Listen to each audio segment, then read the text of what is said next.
బాగా చీకటి పడింది. అమ్మవారు బయటకు వచ్చింది గుళ్ళో నుంచి. చూసింది ఆ పిల్లాన్ని, గభాలను రెక్కట్టుకుని పైకి లాగింది.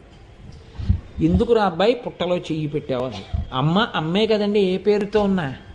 ఇప్పుడు ఆ తల్లి అడిగింది, ఎందుకు ఏడుస్తున్నావురా అబ్బాయి నువ్వు, ఎందుకురా పుట్టలో చెయ్యి ఎట్టావు అంది. అమ్మ నాకు చదువు రావట్లేదమ్మా, నన్ను గురువుగారు కొట్టేస్తున్నారమ్మా, ఇంటికి వెడితే నాన్నగారు కొట్టేస్తారమ్మా, చచ్చిపోదామని పుట్టలో చెయ్యి పెట్టానమ్మా అన్నాడు. ఆవిడంది, నువ్వేం బెంగ పెట్టుకోకు, ఈ ఊళ్ళో చింతలమ్మ అమ్మవారని చెప్పుకుంటారే, నేనే ఆ అమ్మవారిని. నీకు నేను ఒక వరం ఇస్తున్నాను, నువ్వు ఇక్కడ ఉండి చదువుకోవలసిందేం లేదు. భగవంతుడు ఒక్కడే అనేక రూపాలతో ఉంటాడు.